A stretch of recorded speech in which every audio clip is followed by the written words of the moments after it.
नींव है।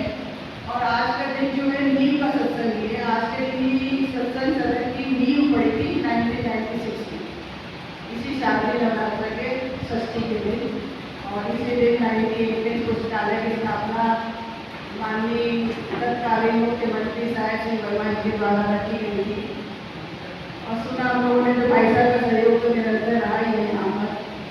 और एक बात और पढ़ी थी मैंने, हम रहे न रहे, इस संसार में जितने भी सरस्वती पुत्र हुए हैं, विद्वान हुए हैं, ऋषि मुनि हुए हैं, गुरुदेव बाबा माँ गीता जी, सब लोगों ने कितना कितना कुछ लिखा है, बोला है, बताया है, सब पुस्तकों के रूप में आज तक अमर है। तो हम रहे न रहे, किताबें हमेशा रहेंगी।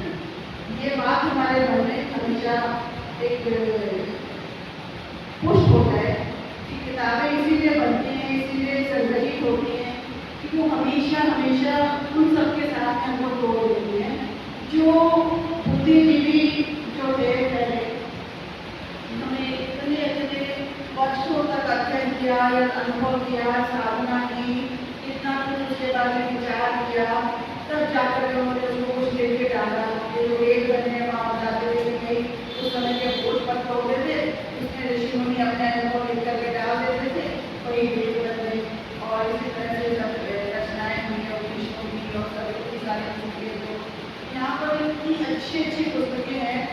माँ ने एक बार बड़ी अच्छी बात कही थी कि किताबें पढ़ी है कि पढ़ी है। इस पुस्तकालय में किताबों का ज्ञान का भंडार है, किताबें हैं।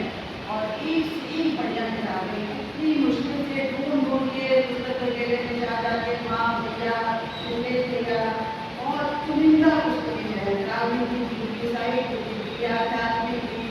अभी जैसे बहन ने कहा कि यहाँ पे दोनों तरह का ज्ञान मिल सकते हैं, तो यहाँ पे शांत वातावरण में एक काम हो करके बच्चे यहाँ पे पढ़ाई कर सकते हैं और साथ में आध्यात्मिक ज्ञान भी प्राप्त कर सकते हैं। उनका रुझान उस तरफ भी हो सकता है और ऊपर से ये जो बुद्धिजीवी लोग हैं, विद्वान लोग हैं, किताबों के माध्यम से आज उनका शरीर वो है या नहीं है, पर हम उनके विचारों से परिचय पाते हैं, उनके विचारों को हम जान पाते हैं, समझ पाते हैं, उनसे हम अपने जीवन में ज्ञान लेने के लिए प्रेरणा दे पाते हैं, अपने मन के प्रश्नों का उत्तर पा पाते हैं, अपने मन में चलती हुई पिछली बातें को भूल हैं, पता नहीं है, पौराणिक है, उसका ज्ञान प्राप्त कर लेते हैं। बहुत सारी चीज़ें हमें मिल जाती हैं। तो यही कहा जाता है कि किताबों का जो पढ़ना है वो एक बहुत बड़ा इन्वेस्टमेंट है। आजकल के लोग इन्वेस्टमेंट में बहुत ज़्यादा काम करते हैं। तो बाहर की बात आ करती है कि भाई बाहर के शेयर खरीदते हो, बड़ी बड़ी कंपनियों के शेयर खरीदते हो, उनके भाव कैसे सच में खरीदते, लेकिन आप किताब पढ़ते हो, ज्ञान प्राप्त करते हो, भक्ति के पद पर चलते हो, सत्य की प्राप्ति के लिए जो भी अपना समय इन्वेस्ट करते हो वो आपको रिटर्न मिलेगा, पूरा रिटर्न मिलेगा, हजार गुना मिलेगा। ये आपको हमेशा हमेशा उसके लिए आपको मन में यही रहेगा कि मैंने बहुत फायदा उठाया है। और इसको मैं अपने अनुभव के साथ कह सकती हूँ कि वास्तव में जो कुछ भी पढ़ा, जितना भी पढ़ा, थोड़ा सा पढ़ा, लेकिन उसी से हमारे जीवन में बहुत आनंद है, बहुत संतोष है, बहुत शांति है, तृप्ति है। तो शेयरों से बड़ा चीज़ है, इन्वेस्टमेंट जो है हमारा रिटर्न नहीं होता है। तो यही कह सकते हैं कि जब भी किसी से मिले तो किताबें लेकर भाई साहब ने एक बार कहा था बुके नहीं वो कर दिया, अच्छा हम लोगों ने बुके लाना बंद कर दिया, उनको बुझा जाते हैं।